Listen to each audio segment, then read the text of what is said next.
3 out of 4 roommates in our house have slept with my friend's new virgin boyfriend, and now we're stuck wondering if we should say something or just let this wild situation play out. I, 21F, live in a house shared with 3 other girls, me, Sally, Holly, and Lisa. Sally, Holly and I went to school together. Holly and I were, and are, fairly close, and Lisa is her cousin who I've known for years. Sally, 21F, is someone we've always known and got along well with, but isn't really a great friend. She needed a place to live and we needed a roommate. While we all kinda run in different circles, everyone knows everyone where we live. So while I wouldn't hang out with the same small group as Lisa or Sally, we end up at the same parties and know the same people. Anyway, recently Sally had been dating a guy, 20s male, but we haven't met him. She's kind of embarrassed about her past boyfriends, one was abusive, one cheated on her, so we didn't pry. Also she has a tendency to be dramatic as heck, which can get exhausting if you get sucked in, so we tend to stay out of her business a lot. He has a fairly generic name, we'll call him Tom. She's been dating Tom for 4 months now, but they hadn't made love. Until last night. Holly, Sally and me have a WhatsApp group for the 3 of us. Lisa isn't in it, I think because Sally started the group and those 2 aren't close at all. She messaged us last night to mention she was having a friend round, wink nudge, and to ask if we were okay with it. We were both at a bar and said great, go for it. Happy times. In the morning we receive a message on the same group saying, guys, Tom and I lost our virginities to each other last night. I'm so happy. Followed by a biblical arc's worth of emojis. Now I'm sat here baffled by this message when Holly knocks on the bedroom door and comes in, and asks me how on earth Sally has managed to lose her virginity twice. Sally is a Christian. Very devout when you ask her about her religion, but not that great in practice.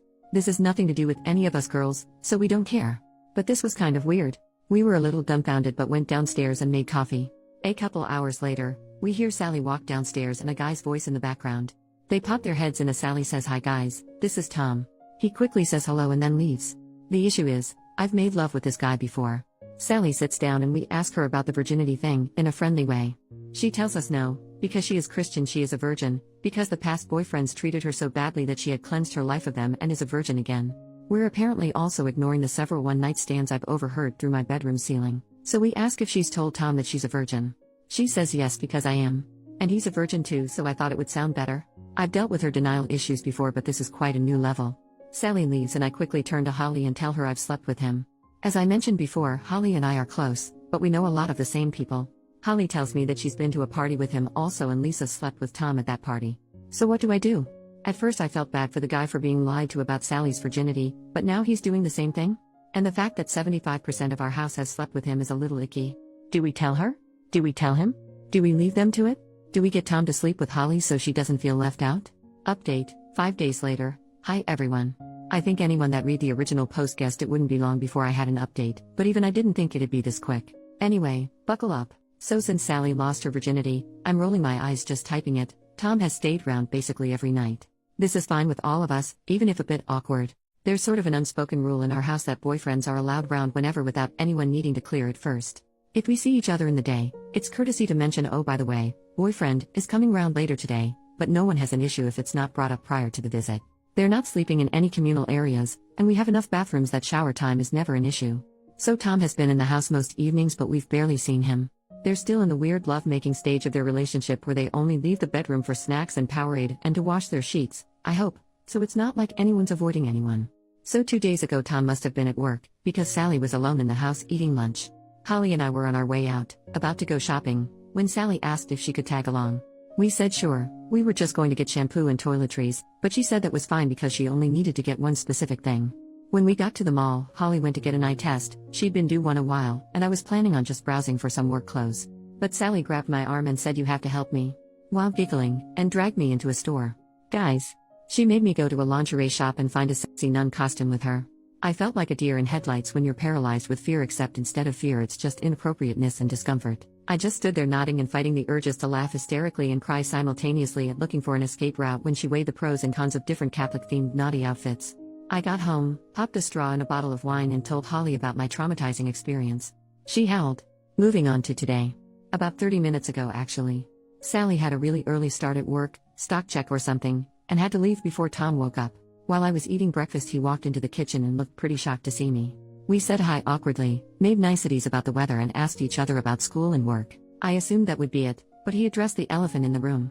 Tom, hey, I don't want this to be awkward about us hooking up in the past. I haven't told Sally. I don't know if you were planning on telling her. Me, I wasn't planning on it. No. That's your business. Tom, okay, great. It's just I'm worried she'll freak out, but I don't want to lie to her.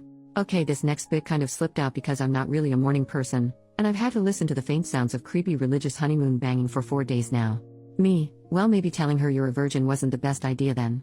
Tom laughs and then says, huh, what? Well, he never told her he was a virgin. I don't know if she made it up in her head or she really believes it or she knows everything, but Tom assured me he had never told her he was a virgin. It was all okay, he assumed I'd heard Sally wrong. Then he said something along the lines of Sally being a virgin and maybe she was ashamed, and I tried so hard not to make any kind of facial expression but, again, mornings are not my happy place, and it must have shown. Tom asked me if Sally really was a virgin and I just mumbled, you should talk to her about it and, I don't actually know, because in my defense I've never seen her be penetrated, but it's a pretty bullcrap defense, so sorry Tom, my bad, I panicked. He said goodbye to me and walked off, furiously texting. So yeah, I'll be updating this over the next few hours probably. Edit, just woke up to enough emojis that my phone nearly imploded. They're from Sally as you can guess.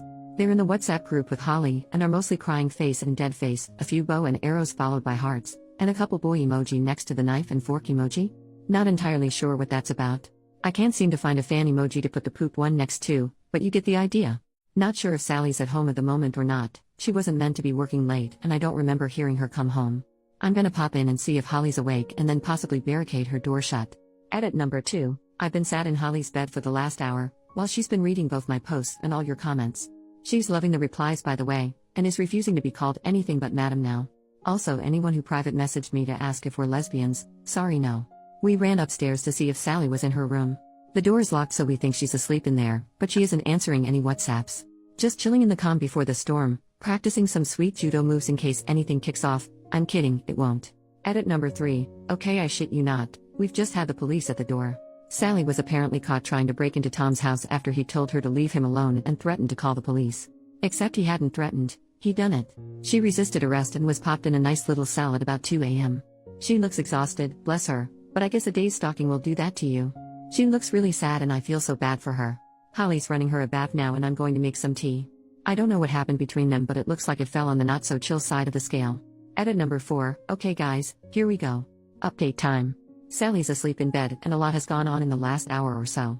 Safety belts on, hands and feet in the cart at all times. Holly is here with me, she might pitch in every now and then.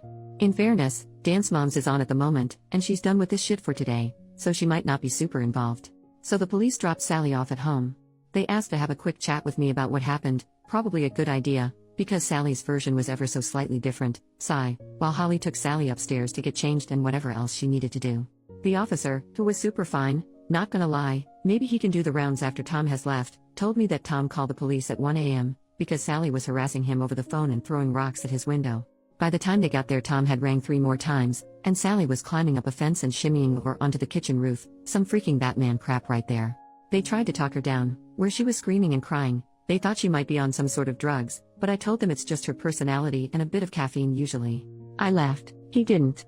I'm glad you guys think I'm funny. Anyway she tried to struggle when they restrained her and went to kick one of the officers, and at that point they were done being sympathetic, and popped her in the police car and into a cell. She's absolutely tiny so they didn't have to use force or anything, she's fine I promise. They asked us to contact her parents, because she refused to give them any contact details for her family, she would only tell them her address that she lives at with us. And guess who's off work this week so gets to play babysitter? Fan-freaking-tastic. Once they left, we got her in the bath and Holly and I sat on the bathroom floor talking to her about what happened. She was just crying into the bath and looked so sad and vulnerable, and I felt really awful for mocking her on this sub and stuff. Then she started explaining. We asked what happened. Sally said Tom texted her while she was at work saying we need to talk after work and she immediately panicked, because it's Sally. She blew up his phone. She didn't tell me this, she said she left him 3 missed calls, but she showed me her phone and the call log showed nearly 40. She then said he was such a jerk because he didn't message her to tell her he was okay, while she was worried thinking he could be dead. How Sally? How could he be dead if he texted you? My sympathy was now waning a little, but I was trying to be supportive. Once Sally finished work, she managed to get through to Tom on the phone. He told her that he had to confess and he wasn't a virgin, and didn't want to corrupt her innocence so he had to let her go. At this point Holly took in a really deep breath, stood up and muttered something about needing more coffee, and walked out. I sort of asked Sally if she was sure that's what he said, because it didn't make sense, and she nodded really aggressively, calling him a bastard for tricking her. I was trying to be gentle, rather than just calling her out on her bull crap, because she hadn't slept and she was an emotional mess, so I asked why she didn't just tell Tom that she wasn't a real virgin. That was a mistake. She started crying and yelling about being a virgin again, Thanks for that phrase, whoever coined it in the first post, and how her virginity is her decision. Holly walked in with coffees and teas and Sally calmed down. She gave Sally her tea and gave me a coffee. I looked at her. I don't drink coffee and Holly knows this, and she just raised her eyebrows and nodded. I took a sip and it was mostly whiskey. Gotta love the girl. We asked Sally why she went to Tom's house. She said he invited her over to talk about them and work it out. My acute critical thinking skills tell me this is bull crap. Sally said he didn't answer the door and she got concerned that he, once again, could be dead. Tom is clearly accident prone as heck, and she needed to check he was okay. Hence the climbing. Because even though he's an asshole and she hates him, she still cares about him, and needed to know he was alright. She finished work sometime between 4 and 6 p.m., that's her usual shifts, and was arrested at 2 a.m. so I have no idea what she did during those hours. Probably built a lair with a map with lots of strings attached to photos with thumbtacks and newspaper cuttings stuck on the wall. It doesn't seem like we'll be getting a very clear picture of what actually happened from Sally, but you can piece a lot of bits together and figure she just went all girl interrupted on him. Oh, and at least 2 times in the conversation she mentioned she was worried she could be pregnant. Again, I'm bargaining on this being hysterical lack of sleep bull crap. So Sally is asleep now, and Holly and I are day drinking. Everything has gone swimmingly. Lisa is away for the next couple days and is blissfully ignorant to everything that's gone on. 2 out of 10. Would not do again. Final update, probably. So Sally slept for about 24 hours, I'm not even kidding. She went to sleep, woke up briefly to raid the fridge, and then went back to sleep. She has a blurry recollection of what happened, and doesn't really remember the bath or telling me what happened. I joked that at least she didn't remember me molesting her, which she laughed at, so she's getting back to herself a bit. This morning I sat her down and asked what was going on. She told me that school has been getting really on top of her, especially with work too and going to all her church meetings and volunteering. I kind of wanted to say, well, screw church. But I feel like that's a thing you don't say. And she got some Adderall, I'm assumed Adderall. She just said they were study pills, from a couple guys at school to keep her awake to finish essays. But as it always is with delicious Adderall, people tend to take it a little too far. Not to get all after school special and preachy, but guys, if school is so hard you need to take drugs, maybe we should put ourselves first and become strips. Anyway, Sally's little pick-me-ups became a regular thing, and none of us noticed because we all get a little caffeine dependent during the school year, and she had a pretty screechy voice to begin with.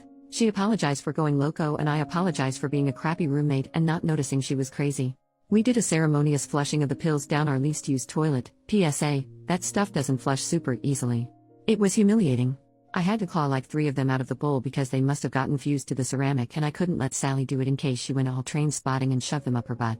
It really ruined the moment, and now it's probably going to be our never used toilet because I managed to drop the bag in, and I think it messed up the system because it's blocked. We have a meeting next week with someone at school, I guess a counselor? I didn't speak directly with her on the phone, who's going to talk about healthy ways of dealing with stress.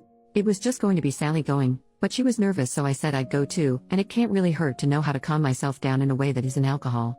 I asked Sally if she was going to talk her parents about this, but she said no, because as I mentioned in some comments, they're very religious and their suggestion would be pray more.